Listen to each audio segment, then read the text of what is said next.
sini aku sama teman-teman aku bakal bahas state of nature, terus pemikiran dari 3 filsafat terkenal. Nah, kalau aku di sini mau bahas dari perspektif Thomas Hobbes. Tapi yang pertama kita bahas state of nature itu apa sih? State of nature itu keadaan di mana manusia tidak diatur oleh negara, hukum, dan pemerintah. Nah, Thomas Hobbes ini adalah filsuf Inggris dari abad ke-17. Dia ini terkenal gara-gara bukunya yang berjudul Leviathan. Si Thomas ini hidup di Inggris, di mana Inggris tuh lagi di masa-masa chaos banget. Terjadi perang saudara, terus ada kekacauan politik, pokoknya semuanya nggak stabil. Menurut si Thomas Hobbes ini, manusia tuh punya 2 hal, akal sama nafsu. Ketika nggak ada hukum, orang tuh bebas bisa ngelakuin apa aja untuk bertahan hidup, termasuk nyerang orang lain. Walaupun Thomas Hobbes ini kelihatannya pesimis banget ya terhadap sifat manusia, dia tuh ngasih kita landasan penting gimana negara tuh menjaga perdamaian.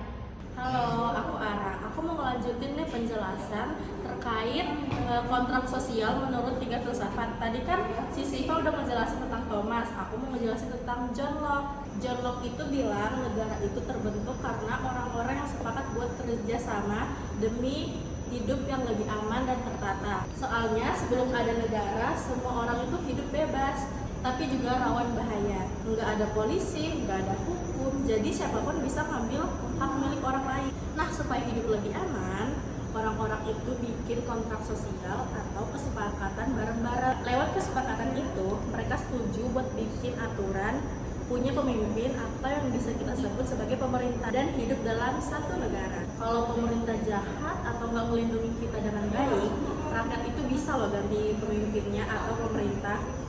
Jadi pemerintah itu harus jalanin tugasnya berdasarkan pertujuan rakyat, bukan semau-mau mereka sendiri.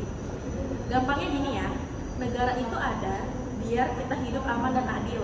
Tapi kalau pemerintahnya main-main atau nggak ngejaga rakyatnya, kalau itu artinya gagal, dan rakyat itu boleh ganti pemerintah. Hai everyone, aku Lisa. Hari ini aku bakal bahas seorang tokoh yang bilang manusia itu hidup bebas tapi malah kayak diikat.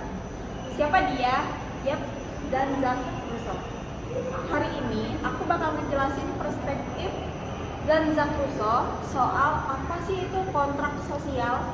Menurut Rousseau, manusia itu hidup di alam tuh enak banget, hidup bebas, damai, dan gak ada tuh banyak drama, gak ada rebutan harta atau pengen jadi paling top.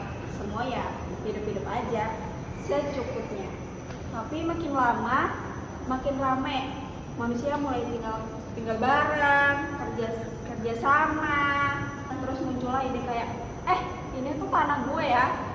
Nah, dari situ mulai deh muncul masalah, orang jadi iri, pengen punya lebih, dan akhirnya muncul ketimpangan. Nah, terus biar gak makin kacau, manusia bikin kesepakatan bareng-bareng alias kontrak sosial. Tapi Rousseau nggak setuju kalau semua kekuasaan dikasih cuma ke satu orang doang. Katanya kekuasaan itu harus dari semua, yang artinya bareng-bareng. Dia nyebutnya sih general will alias kehendak umum. Jadi pas kita nurut sama aturan yang bareng-bareng itu, sebenarnya kita itu tetap bebas karena aturan itu kita sendiri yang buat, bukan dipaksa orang lain. Hai, aku Fitra. Daripada kalian pusing mikirin perspektif dari mereka semua yang menjelasin tadi, mending sini aku yang simpulin. Nah, awalnya pas aku dengar dari mereka bertiga, aku kira bakal ribet banget loh. Tapi ternyata pas aku pahami lagi, seru juga sih. Intinya mereka bertiga bahas soal tentang kenapa sih manusia butuh negara, gimana caranya kita hidup di satu negara tanpa merasa chaos. Nah, yang pertama itu ada dari Thomas Hobbes tadi. Aku simpulin tuh, dia tuh manusia yang berpikir kalau semua manusia di dunia ini egois, saling memandang sendiri dan hidupnya kayak di hutan ya, kayak manusia liar gitu. Makanya kita butuh pemimpin yang kuat, bahkan absolut, biar negara ini aman, semua orang harus nurut, dan gak ada tuh yang namanya pemberontakan. Yang kedua ada perspektif dari John Locke. Nah, yang kedua ini lebih optimis sih.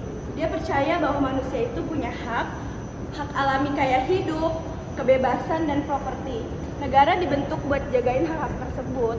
Dan kalau dari John Locke sendiri, dia percaya bahwa manusia itu lebih punya hak alami kayak hidup dengan bebas, kebebasan, ketenangan, dan properti semacamnya. Negara itu dibentuk buat jagain hak-hak tersebut, dan kalau pemerintah itu malah menyalahgunakan kekuasaan tersebut, rakyat boleh nolak dan boleh melawan. Nah, itu dia perspektif dari John Locke.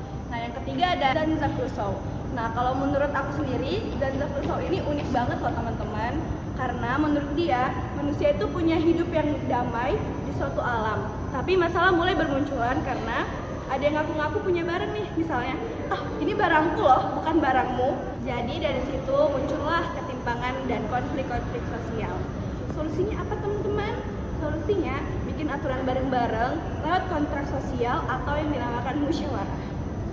Jadi kita tetap bebas karena aturan datang dari diri kita sendiri. Jadi singkatnya, Thomas Hobbes itu punya pemikiran tentang keamanan lewat penguasa absolut. Yang kedua ada dari John Locke, lindungi hak individu. Dan yang ketiga ada Rousseau, kebebasan kolektif lewat suara bersama. Gitu deh teman-teman. Jadi semoga penjelasan dari aku bisa kalian pahami dan tahu siapa sih yang bikin kamu mikir ulang soal cara kerja negara. Sekali lagi, aku Syifa. Aku Ara. Aku yang tadi bahas perspektif Thomas Hobbes. Kalau aku bahas dari perspektif John Locke. Kalau aku Lisa, aku Fitra. Aku yang tadi ngebahas perspektif dari Jean-Jacques Rousseau. Kalau aku tadi yang ngejelasin 3 perspektif tersebut. Assalamualaikum warahmatullahi wabarakatuh.